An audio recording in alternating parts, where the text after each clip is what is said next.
চাপৰ চিকিৎসালয়ত নাভূত নাচৰুত কাণ্ড ফাৰ্মাচিষ্ট অবিহনে চতুৰ্থ বৰ্গৰ কৰ্মচাৰীয়ে যোগান ধৰিছে ঔষধ সম্প্ৰতি ৰাজ্যত কিদৰে চলি আছে স্বাস্থ্য বিভাগ স্বাস্থ্যমন্ত্ৰীগৰাকীৰ দৃষ্টি আকৰ্ষণ হ'বনে এয়া 30খন বিচনাযুক্ত চাপৰ সামূহিক চিকিৎসালয়ৰ কাহিনী চাপৰ সামূহিক চিকিৎসালয়ত চিকিৎসকে লিখা ঔষধসমূহ ফাৰ্মাচিষ্ট অবিহনে চতুৰ্থ বৰ্গৰ কৰ্মচাৰীয়ে ৰোগীসকলক দি আছে ঔষধ যিকোনো মুহূৰ্তত ৰোগীসকলৰ মাজত ঘটিব পাৰে অঘটন ফাৰ্মাচিষ্ট এগৰাকীয়ে যি ঔষধ দিব পাৰে সেইখিনি ঔষধ এগৰাকী চতুৰ্থ বৰ্গৰ কৰ্মচাৰীয়ে দিব পাৰেনে সেয়া চিন্তনীয় বিষয় দুখীয়া দৰিদ্ৰৰ জীৱনক লৈ হেতালি খেলাৰ অধিকাৰ চাপৰ চিকিৎসালয়ক কোনে দিলে উল্লেখ্য যে ফাৰ্মাচিষ্ট শাহজাহান শেখ নামৰ কৰ্মচাৰীগৰাকীয়ে নিজে চিকিৎসালয়ত উপস্থিত নাথাকি চতুৰ্থ বৰ্গৰ কৰ্মচাৰী আজবাহাৰুল ইছলামৰ হতুৱাই ৰোগীক দি আছে ঔষধ সেই দৃশ্য এতিয়া সকলোৰে চকু কপালত তুলিছে যাক লৈ চাপৰত তীব্ৰ প্ৰতিক্ৰিয়াৰ সৃষ্টি হৈছে news desk report any Assam 24/7 চাপৰ চিকিৎসালয়ত যি অদ্ভুত কাণ্ড হৈ আছে ডক্টৰে প্ৰেছক্ৰিপশ্যন কৰা ঔষধ যি ফাৰ্মাচিষ্ট অবিহনে এটা 4 গ্ৰেডৰ কৰ্মচাৰী দি সঁচাকৈ এক গৰিহণাযোগ্য আৰু এই চেগতে মই ক'ব বিচাৰোঁ যে অসম চৰকাৰে কি কৰি আছে তেখেত সদায় ঢাকঢোল পিটাই থাকে উন্নয়নৰ কথা বতৰা কৈ থাকে তেওঁলোক সঁচাই নজৰ ৰাখিছেনে যে চিকিৎসালয়সমূহত কি হৈ আছে মই সেইকাৰণে চৰকাৰক ইয়াৰ পৰাই চাপৰ আঞ্চলিক কচুৰী ছাত্ৰ সন্থাৰ পৰা জনাব বিচাৰোঁ যে অতি সোনকালে আপোনালোকে বিদ্যুৎ ব্যৱস্থা লৈ যি কৰিব লাগে কৰক আৰু চাওক যদি এই ঔষধৰ কাৰণে যদি আমাৰ চাপৰ অঞ্চলৰ যিকোনো নাগৰিক মৃত্যুবৰণ কৰিব লাগে ইয়াৰ দায় কোন হ'ব চৰকাৰে দায়িত্ব ল'ব নেকি আপনাৰ নামটা কি বা স্যাৰ মোৰ নাম আজবাৰুল ইছলাম আপনি কোনটো পোস্ট আছে তার মানে ওই স্যার আছে তো স্যারের লগত কথা পাতো কোনটো পোস্ট এটা কওকচোন আপনি স্যার কোনটো পোস্ট স্যার এগুলা এই যে আসতেছে আসতে দিব স্যার আপনি ফার্মাসিস্ট নাকি আপনি ফার্মাসিস্ট নাকি না মই ফাৰ্মাচিষ্ট নহয় মই বস্তুখিনি ৰেডি কৰি আছো হা তাৰ মানে আপনি দিয়েছে আমি দেখা বলছি নাই নাই নাই আপনি স্যার দিয়েছে যদি বাই চান্স এটা যদি মিসপ্লেস হয়ে যায় নাই, নাই, ফার্মাসিস্টে নাই, করব নাই, আপনি এজন ফোর্থ গ্রেড হয় না নয় আপনি ফোর্থ গ্রেড হয় না স্যার কওকচোন নাই আপনি এজন ফোর্থ গ্রেড নাই মই মেডিচিন দিয়া নাই তো আমার ভিডিও আছে আপনি দিছে স্যার আপনি দিয়ে আমি মিছা কথা কোয়া নাই ক্যামেরা কিন্তু মিছা না কিন্তু এটা নিয়ম নাকি স্যার আপনি নিজে কওকচোন ফার্মাসিস্ট যখন ফোর্থ গ্রেডে মেডিসিন দিয়ে থাকিব পারে নাকি স্যার আপনি নিজে কওকচোন এগুলা না ওই যে সাধারণত আসতে দিতেছে অলপ বাইরে পেশাব করার কাছে আসতেছে পারে নাকি স্যার কখন আপনি নিজে কখন নাই নাই মই নহয় ওইগুলা আপনি দিয়েছিলেন স্যার নাই নাই মই এই যে এইটো ফিল আপ কৰিছো আপুনি দিয়েছে শুনক আমাৰ লগত ভিডিও আছে আপুনি দিয়েছে নাই নাই শুনক আপুনি লিখি দিয়েছে আপুনি সব কৰি আছে কত লিখি দিছো আপুনি জিলা প্ৰেছক্ৰিপচন আহি আছে প্ৰেছক্ৰিপচন চাইছে আপুনি দিয়েছে স্যার ভিডিওয়ে কেতিয়া মিছা নয় আমি নাই নাই মই সব মানে আপনি কিয় দিব লগত কৰিছে আপোনাৰ আমি দহৰ নাই নাই নাই নাই মই দিয়াই নাই মই নাই দিয়া দিব লগত কিয় পৰিছে মানে কি ফাৰ্মাসি অভাৱ নেকি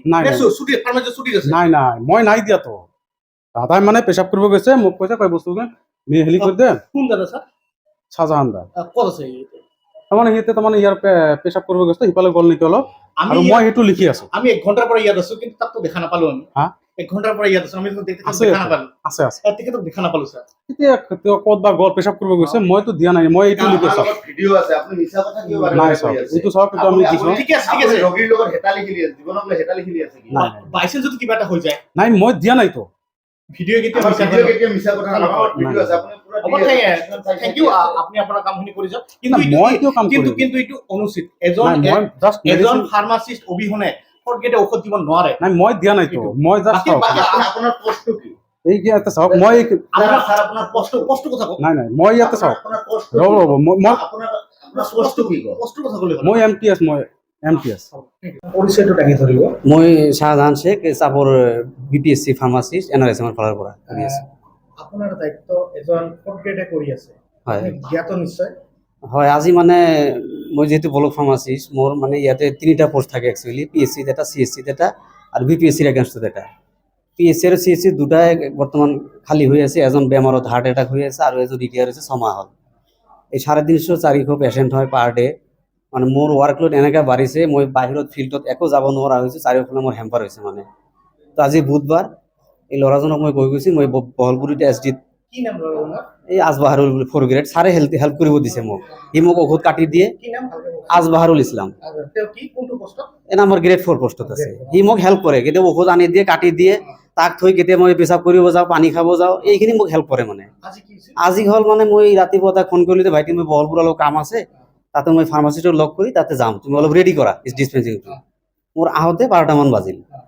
আহোঁতে 12টামান বাজিল, বহলপুৰ এছ ডিত মোৰ কাম আছিল, মনিটৰিঙৰ কাম থাকে বুধবাৰ, মই তাতে অলপ গৈছিলোঁ। সি ঔষধ দি আছে। সি এতিয়া দি আছে, কিবা অসুবিধা হ'লে মোক ফোন কৰি লয়। কিন্তু এজন ফৰ্থ গ্ৰেডে এজন ফাৰ্মাচিষ্ট নাই নোৱাৰে, এইটো নোৱাৰে, এইটো মই আৰু নেক্সট টাইম এনেকা যাতে নহয়। আৰু মোৰ ফালৰ পৰা এটাই ৰিকুৱেষ্ট যে আমাৰ ভেকেণ্ট পষ্ট দুটা এটা মানুহ যাতে মোক হেল্প কৰিব দিয়ে। ফাৰ্মাচিষ্ট এজন অতি শীঘ্ৰে দৰকাৰ হৈছে মোৰ ইয়াত। তাৰমানে আপুনি অকলে অকলে অসুবিধা অকলে বিৰাট অসুবিধা হৈছে। সেইকাৰণে মানে ফৰ্থ গ্ৰেডে দিব লগা কৰিছে নেকি? হয়, তাক মই বাধ্য কৰা নাই, সি মোক হেল্প কৰাৰ কাৰণে ৰাখিছে, অলপ চলপ হেল্প কৰে মোক। কিন্তু এজন ফাৰ্মাচিষ্ট অবিহনে নাই নোৱাৰে, সি নোৱাৰে, মই এইটো জানো। নাই নোৱাৰে, মই আৰু সতৰ্কভাৱে চাম। আৰু যদি পেচেণ্টৰ কিবা এটা হৈ যায় আপুনি ইয়াৰ কাৰণে দায়ী হ'ব নেকি? নাই, এইটোতো মোৰে দায়িত্ব হ'ব, মই যিহেতু আছোঁ ইয়াত।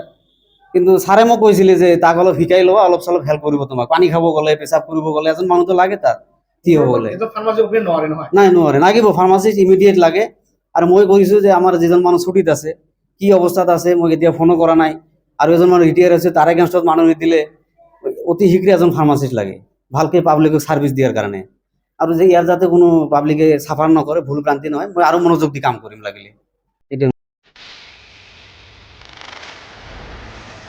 এখন নতুন চুটি ছবি আহি আছে আপোনালোকৰ মাজলৈ। চুটি ছবিখনত অভিনয়ৰ বাবে যুৱক যুৱতীৰ প্ৰয়োজন হৈছে। আগ্ৰহী যুৱক যুৱতীসকলে হোৱাটছএপ যোগে এখন ফটো আৰু এটা ৰীল প্ৰেৰণ কৰিব পাৰে। যোগাযোগ কৰক 9864532665 নম্বৰত।